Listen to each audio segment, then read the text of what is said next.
Hey now, Judi Moolten, Grateful Mindset Properties, radio host, realtor, broker in charge at Grateful Mindset Properties in Western North Carolina. I help folks list, buy. My team helps folks list, buy in North Carolina and beyond. We have a very large reach. I am coming to you live Saturday morning, 9 a.m., WHKP FM 107.7 AM 1450. Online, WHKP.com. So if you missed my radio show on Saturdays at 9 a.m., if you're not up at 9 in the morning, you can always go online and WHKP.com, where the heavens meet the peaks. And you can go online, or where the heaven keeps the peaks. Something like that. I'm going to have to look up what WHKP means. I know it means something with heavens and peaks. Anyways, you can check us out online as well. Where the heavens kiss the peaks. Just looked it up.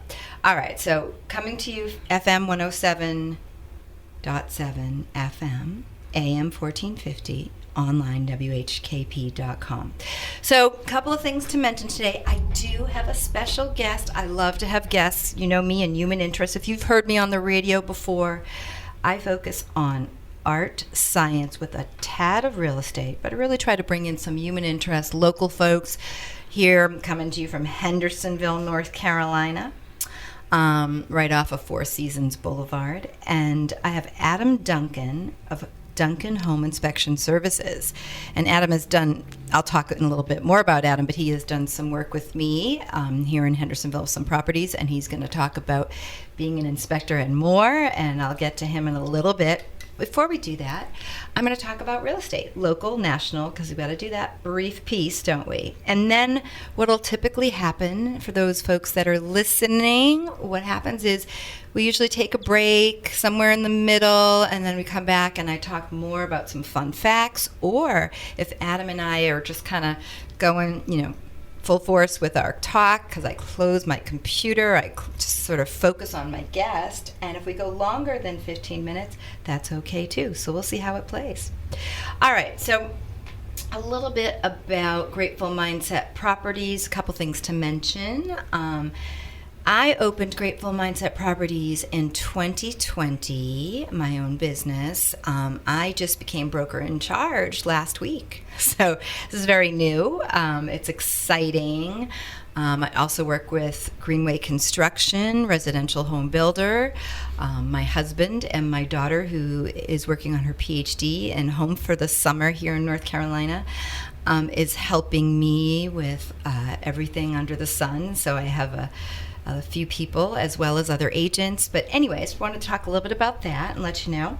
We also have some art classes coming up. I am a member of the Art League of Hendersonville, and so my daughter and I have been taking classes there full force, and we are now going to be teaching some jewelry classes in July and August. I'm going to be teaching, and she's going to be assisting some somatic and cognitive art, so where you can study and learn about what gets in your way as an artist, or if you're new to art and being creative in the creative process, what stunts that, and what type of art suits you best. That's also coming up. You can learn more about that at the Art League of Hendersonville. Just go online, Google Art League of Hendersonville. They're right on Asheville Highway in the 2000 block. And a little bit about some listings. I have an active listing. I have a lot in Foxwood. It is a really popular listing. Hopefully, if you haven't seen it, you'll check it out. There's quite a few properties right now. As you know, we're always changing here in North Carolina, coming to you from Hendersonville. But coming soon, we have about 7 properties. This is kind of fun. We've got one in Waynesville. It's a good price point, a little over 1,000 square feet, built in 1958. It's a 3-bed, 1-bath for $268,000. That is coming soon. Here in Hendersonville, another one in the Wilson Farm area, real pretty area between Hendersonville and Flat Rock. 910 Rickle Drive. It's listed for $775,000. 3,240 square feet, more or less. Brevard, $288,000. Asheville, 364,000. Arden, 449,000. So the median price point here in Western North Carolina is usually around that between 400 and 500,000. The remodel price point, if you're going to buy a fixer-upper, it's usually going to be in that 300 price point. It's gone up about 100,000 from last year. We also have a nice piece of property in Leicester for 825, and another one in Asheville, a two-story for 350, about 1,950 square feet. Any questions about any of these property? Again, my lot in Foxwoods, just under 2 acres, 1.97. Really inexpensive HOA, really pretty area, mountain home. Also in Henderson County, listed at $68,000. Any questions at all, text or call me at 828-290-0940. Again, Judi Moolten, Grateful Mindset Properties, 828-290-0940. And I am your Grateful Mindset Property radio host, combining art, science, and a tad of real estate. So some other news, national and local. We do have some interest rate changes. Right now, the interest rate for the 30-year fixed went down a little bit, so that's exciting. Just went down just a tad. So we're at about 6.6 for the 30-year. The VA is slightly lower than that. The 15-year is right about 6.6, so they went down just slightly, 6.0. So they went down just slightly, more or less. As you know, you hear me talk about this. If you listen to Real Estate Radio with me at Grateful Mindset Properties, one of the things you hear a lot is real estate goes up and down, interest rates go up and down. Realistically, though, in Western North Carolina, we are a vacation market. People are buying their second or third home, some for the first time, if they're living or moving from, Waynesville to Canton to Asheville, et cetera, et cetera. And so, buying in that 300, 400, 500,000 price point, and you're looking at a 30-year, your interest rate will vary depending on if you're a first-time home buyer, if you have really good credit. These all affect the interest rate if you're taking out a personal loan, those kinds of things. But any questions about that, call or text me at 828-290-0940. You may have heard my guest, Kim Winters, from One Moment Mortgage or Movement Mortgage, and the Kim Winters team, and she sends me updates on a daily basis. I am going to be having some lenders, some loan officers on in a couple of weeks here. And I'll also be having the Art League president on. You heard me talk about the Art League of Hendersonville and classes we teach there. She's going to be coming on in a couple weeks. But today I have Adam Duncan, and we're going to talk a little bit about being a home inspector.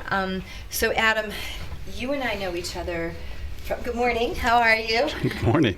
Hadn't looked over at Adam. I was staring at the mic and, going through my spiel, and so I'm looking over at Adam now. And so how are you doing today, Adam? I'm doing well. Thanks for letting me come on. Welcome. Good. And you are so welcome.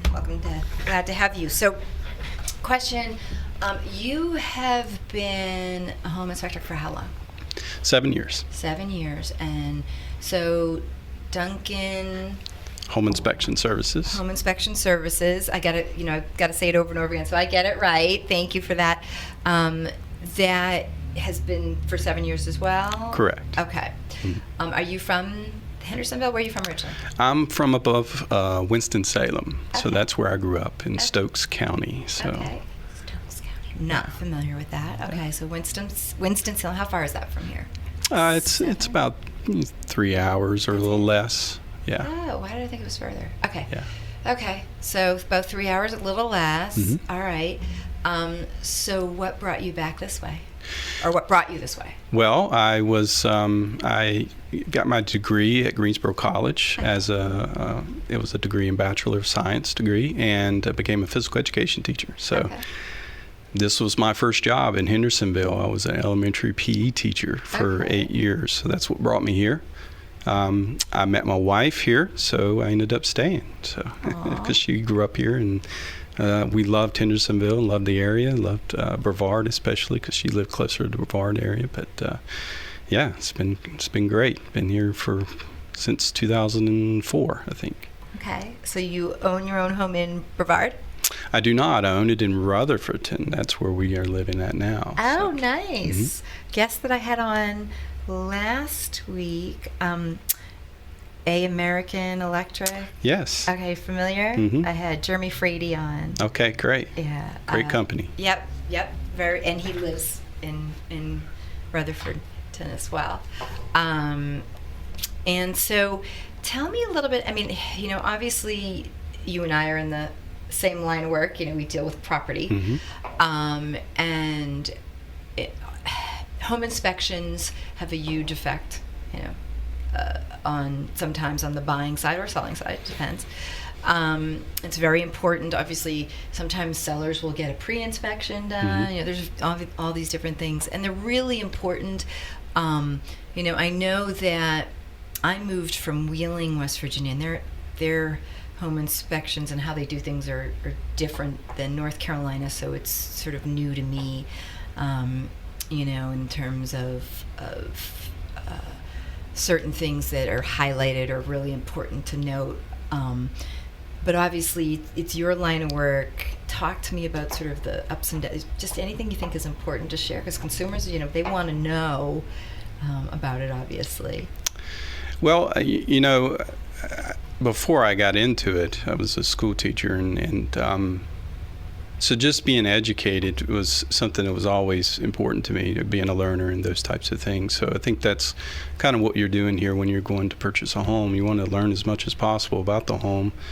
And, sometimes that can be good and sometimes it can be bad because of our emotional attachment to what we're wanting to purchase. We're really looking at it. I remember buying a home in Rutherfordton. We were really excited about the home and loved the area, loved the location, loved the layout of the house. And but I also knew in the back of my mind I was going to have to do the inspection part. And so it just helps you not make unwise decisions. So it can be an up and down roller coaster when it comes to purchasing a home and then having the home inspection. It kind of brings you back to a little bit of a reality there.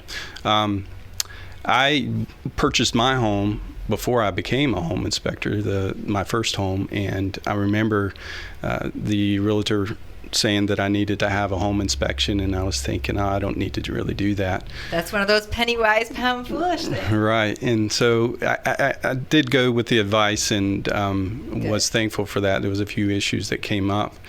But as I lived in the home, I realized there was a lot of things that didn't come up in the home inspection, and I wish they would have. And so that's always the up and down part too, because as a home inspector, I want to come in and I don't want the client to move into the home and start discovering things that I should have found out. So I'm trying to be as careful as possible, and that can be a little nerve-wracking at times because it's a big deal to move into a house. You think you know everything about it, and then find some things that maybe even be costly. And so I got to be very careful in this business and make sure I do a good job and be as thorough as possible. So that's tough because even with the seller, they don't like you to be as that thorough. So you're like trying to balance it out really well, and it can be tough at times. So. And I think two things to kind of piggyback on that you said, education and being thorough. I often joke, or joke may not be the right word, but I'll use the language like to sort of lower the stress, the unhealthy stress threshold of a buyer or seller, and say, the home inspection is extremely important, and they're not required here. Correct. And that's one of the differences, like in the West Virginia, Pittsburgh area that I moved from, is they are. And so, like you said, well, you sort of, that penny, and I get clients like, well, I don't know if I want to spend another, $300 on this or whatever, well, if I'm paying cash, I don't need to get an appraisal, whatever, things that, they may find that from an education standpoint and a being thorough standpoint, dotting our I's, crossing our T's, I'll say, hey, well, to lower that stress threshold, I'll say, hey, well, see it as like the honey-do list, right? Mm-hmm. But at the same time, making the joke about the honey-do list, like I give my husband this list of things he has to do, right? Well, there's a light fixture, there'll be home inspections will point out everything under the sun. So we really I try to really get people to focus. I call them the R&Rs, right? The repair and the replace. Mm-hmm. The recommendation of repair and replace, and and then when it says handyman, things like that, I really try to be thorough and educate them on the difference, because they're like, oh, it's a 50, whatever. It's like so much information, and then they get overwhelmed. And so it's important on both sides, like we're seeing this as a team, when we're dealing with the sellers and the buyers, we're really trying to, work with them to negotiate this, during that due diligence process, as like, hey, well, we found this, and this, and sometimes you'll get calls, whether it be from a realtor or maybe it might be from the seller or the person, the buyer, because they want to understand more. And I think that's really important. And, being a realtor and trying to educate and be thorough, sometimes I can walk that line of, oof, like, you really may want to take care of this, and they're like, and sometimes they hear that as, like, then they're like, oh, this is a reason to walk away. And so it's so important that when we're educating and being thorough, it's not necessarily a reason to walk away, it's just something that you may want to take care of. So our language is so important. Me being a therapist for over 30 plus years, that I was definitely educating people on psychology and things that would suit them best in terms of behavior. I learned how important language is, and the interpretation of that, because how we use language, I talk about this quite a bit on the radio, how we use language is the one way that we differ from all mammalian species. All the other mammals out there, how the human animal uses language and art are the two ways, because it's how we process it, right?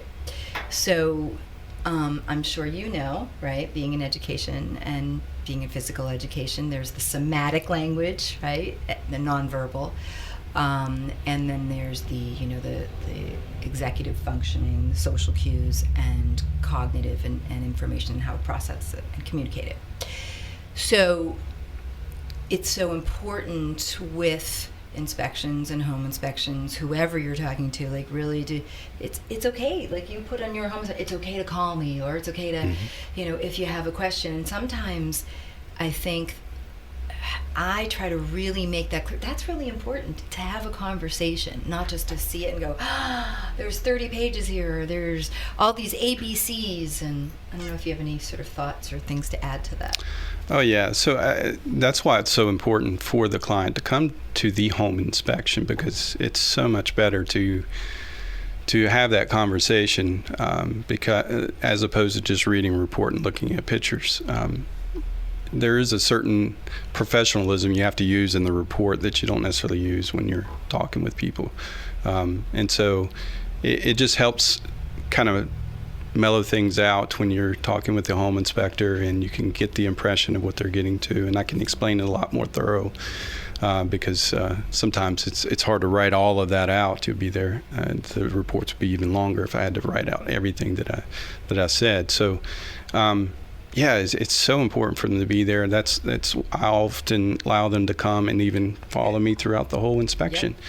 And sometimes that can be a distraction to some home inspectors. And I've got a pretty good procedure where I'm open and communicate to them that, this is the way I do things. You can follow me along. I'll give you commentary as I go through, but let me go through that procedure the way I normally do. And if you have any questions about a certain thing, then wait till we get to that spot, and then we can answer those questions. And so try to give them a commentary why I'm doing what I'm doing and educate them in that perspective. And then when we do come to a defect, when there is something that is wrong with the house, trying to give them all the things that are, what might be the causes of that, and what might be the remedies of this, and what is more expensive than other things and those types of things. So it's just all about educating them and helping them make the best decision that they possibly can without making a rash decision, of course, that's just simply based off of something that they have perceived in their mind, but I haven't actually communicated. That's one of the other difficult things is I never know how someone is going to react to the conversation that I have with them. And I can have, a lot of times, I can have a person who is brand new to buying a home look at a house, and then someone who's bought 6 or 7 homes and look at the same house, and they're going to react differently to that home inspection. And it's just related to experience. And that's hard to communicate sometimes, especially to new buyers, that some things are not as important as other things are, and try to educate them on that. But we do the best we can and just give them the facts. So, yeah. No, that makes sense. No, I agree with you in terms of, especially some new buyers, like using the outlet example or whatever, lights, except for light bulbs, just various different things that could be on that honey-do list that they may not realize that it's a simple do-it-yourself fix. But do you have a preference of somebody being there versus not? I mean, is it the same? Does it make a difference? Well, I agree with most home inspectors. It's better if I can do it without the client being there and they coming at the end and I give a summary. That's usually better on my part. I feel more confident that I haven't been distracted, because distraction is the biggest thing. Is you want to be just dead set on what you're looking at and all the things that you have to look at, and make sure there isn't anything that gets you off course. So I have had times where I've had people follow me all the way through the home inspection, even into crawl spaces. I'm telling them, well, you may not want to do that, but they want to go through it, and I'm not going to stop them. But we go through the whole crawl space together, and that has been really beneficial for them, because now they know, they have seen the house exactly how I've seen it, and they can make a whole lot better decision. They just get a better feel of what they need to have repaired, how important things are, as opposed, again, just looking at the pictures or looking at something on a camera that the home inspector or I show. So, I would much prefer, that I do that without the distraction, but I know how important it is for the client to see what I see, and so I'm not going to prevent them from doing that. And I have seen them just come out a whole lot more confident when they do that, and be able to make better decisions. I know as a realtor where I've had clients that are out of state or whatever, and like, can you please attend the inspection? Where I won't say required to attend the inspection, but it is something that's recommended if we're here, and can attend to attend. And so same thing, what I'll do is kind of, I'll attend, and then I'll sort of be off to the side on my phone or computer doing work. And that way, if there's something that comes, so I don't distract the inspector, because I know for me, squirrel, if something distracts me, any time that I'm trying to communicate or learn or what have you, to be in two places, to have your brain sort of switch. That's how you can not miss something, but whatever. It's not as easy to do. So it's more beneficial to be able to do the summary at the end, and I like to call or be there at the end or whatever I can do to kind of do exactly what you're just saying, that just get that piece so that I can communicate that to whoever I'm representing. So I think that's a really valid point. So hearing you say that makes me feel good, because I tend to, that's what instead of like following same thing, I don't want to follow the inspector around and get in the way in any way, or distract them from their job. So that's really useful to hear. What would be, this is just curious, I don't know if scary is the word, or most egregious, what is the thing that you've been doing the 7 years, like, oh God, I just had the weirdest day or odd day or experience that you've had being an inspector, just something that stands out over the last 7 years of your job?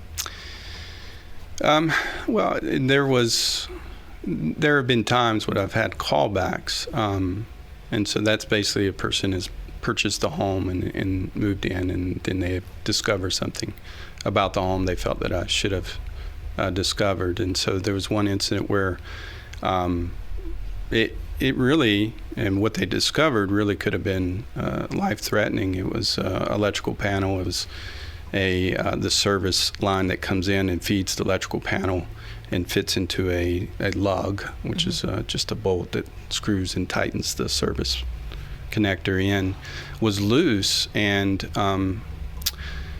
I didn't see that was loose. Now, granted, with the electrical panels, we don't reach in and start grabbing service connectors and seeing if they are loose, so I'd had to have seen it visibly. And when I went back and looked at my pictures, I don't know if I could have known that it was loose, but it was, and it ended up costing them some things. So those types of things, I don't necessarily feel like I missed that, because I don't necessarily feel like I could have seen that. So the looseness. That's important. You have to be able to visibly see it. So right. You're not supposed to sort of try to fix plumbing or electrical or do any of those, get involved in those components, but it's right. more of what you can visibly see, like with us with material facts. Right. So it's not a guarantee that that whatever I see is not necessarily loose, and in this case it was. Yeah. And in that case, they were very. We worked it out to where I just gave them the inspection fee back, and they were fine with that because they understood that I visually. I mean, even the pictures don't show what they're seeing. So, but the electrician said that was the case. So those types of things, just doing the best I can with what you got, with what I can see, doing as being as thorough as possible, and still there could be something. Yeah. It's just not a guarantee, and so. Yeah, that's the one thing that keeps me up sometimes. Yeah. But usually when I leave an inspection, I walk away thinking, okay, I've done the best I can here. Mm-hmm. This is as thorough as I can be. I felt like I've stayed on task, and I've looked at everything that I'm supposed to look at, operated everything I'm supposed to operate, and I feel good about it. So. Now, so do you love what you do?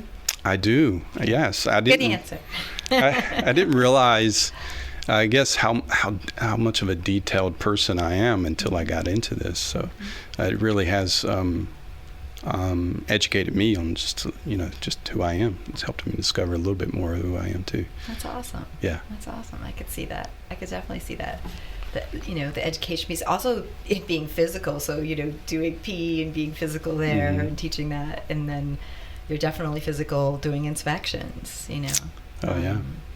You have to sort of pay attention to your body and all that kind of stuff, so you don't get hurt. Number one, mm-hmm. But also just crawl spaces. Anything you're literally sometimes crawling in a crawl space, right? So there are tight spaces or attics or anything of that nature. Really important to know. So in closing, because we have been talking, and I hope you don't mind, we did not take a break because we went over. Is that okay? Just that's perfect.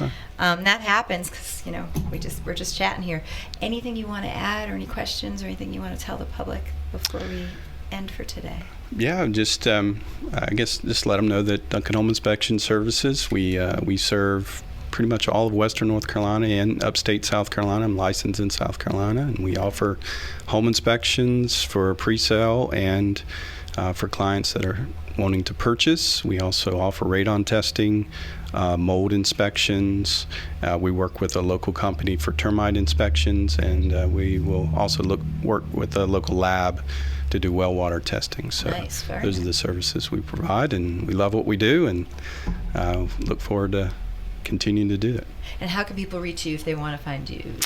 Yeah, so my phone number is 828-551-1583, and you can go to my website at DuncanHomeInspectionServices.com. Good. And there you'll find all our information regarding just a little bit about me and about the company and what we do, the services we provide.